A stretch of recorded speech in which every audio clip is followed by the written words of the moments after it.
ನಿಜವಾಗ್ಲೂ ಕೆಲವರ ಪರಿಸ್ಥಿತಿ ಇದು. ಕಣ್ಮುಂದೆ ವಿಪರೀತವಾದ ಕಷ್ಟಗಳು, ಮನಸ್ಸಲ್ಲಿ ಬೆಟ್ಟದಷ್ಟು ನೋವುಗಳು. ಈ ಕಡೆ ಮನೆಯ ಪರಿಸ್ಥಿತಿ ಹೇಳ್ಕೊಳ್ಳೋಷ್ಟಂತೂ ಸರಿಯಾಗಿರೋದಿಲ್ಲ. ಜೊತೆಗಿದ್ದವ್ರೇನಾದ್ರೂ ಅರ್ಥ ಮಾಡ್ಕೊಂಡು ಸ್ವಲ್ಪ ಸಮಾಧಾನ ಮಾಡ್ತಾರೆ ನಿಮ್ಗೆ ಅನ್ಕೊಂಡ್ರೆ ಅವರೇ ನಿಮ್ಮ ಪರಿಸ್ಥಿತಿನ ನೋಡಿ ಹಾಲು ಕುಡಿದಷ್ಟು ಸಂತೋಷ ಪಡ್ತಾ ಇರ್ತಾರೆ. ಇದೆಲ್ಲವೂ ಕೂಡ ನಿಮ್ಮ ಬದುಕಲ್ಲಿ ಆಗ್ತಾ ಇದೆ ಅಂದ್ರೆ ಒಂದನ್ನ ಅರ್ಥ ಮಾಡ್ಕೊಳ್ಳಿ, ನಿಮ್ಮ ಸಮಯ, ಒಳ್ಳೆ ಸಮಯ, ಶುರುವಾಗುವಂತ ಸಮಯ ಈಗ ಬಂದಿದೆ ಅಂತ ಅರ್ಥ. ಈ ಸಮಯದಲ್ಲಿ ದೇವರ ಪಾದವನ್ನ ಗಟ್ಟಿಯಾಗಿ ಹಿಡ್ಕೋಬೇಕು. ಈಗ ನನಗೆ ದೇವ್ರ ಎಲ್ಲರ ಬಣ್ಣವನ್ನ ಬಯಲು ಮಾಡಿ ತೋರಿಸ್ತಾ ಇದ್ದಾನೆ, ಇನ್ನು ಮೇಲೆ ನನ್ನ ಜೀವನ ಚೆನ್ನಾಗಿರುತ್ತೆ, ಇವ್ರನ್ನೆಲ್ಲ ನಾನು ತುಂಬಾ ಒಳ್ಳೆಯವರು ನನ್ನ ಜೊತೆಗಿದ್ದಾರೆ, ನನ್ನ ಅರ್ಥ ಮಾಡ್ಕೊಂಡಿದ್ದಾರೆ ಅಂತ ನಾನು ತುಂಬಾನೇ ಸಂತೋಷ ಪಟ್ಟಿದ್ದೆ, ಹೆಮ್ಮೆ ಇತ್ತು ಇವ್ರ ಬಗ್ಗೆ.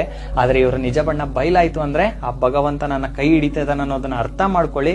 ನಿಮ್ಮೊಳಗಿದೆ ಅಲ್ಲ ಆತ್ಮವಿಶ್ವಾಸ, ಅದನ್ನ ಯಾವತ್ತೂ ಕೂಡ ಕಳ್ಕೋಬೇಡಿ. ನಿಮ್ಮತನವನ್ನ ಬಿಟ್ಕೊಡ್ಬೇಡಿ. ನೀವ್ ಯಾರಿಗೂ ಮೋಸ ಮಾಡಿಲ್ಲ ಅನ್ನೋದೇ ನಿಜ, ಆದ್ರೆ ನಿಮ್ಮನ್ನ ದೇವ್ರ ಕೈ ಬಿಡಲ್ಲ ಅನ್ನೋದು ಕೂಡ ಅಷ್ಟೇ ನಿಜ ಆಗಿರುತ್ತೆ. ನಿಮ್ ಜೀವನ ಇನ್ಮೇಲೆ ತುಂಬಾ ಚೆನ್ನಾಗಿರುತ್ತೆ. ಚಿಂತೆ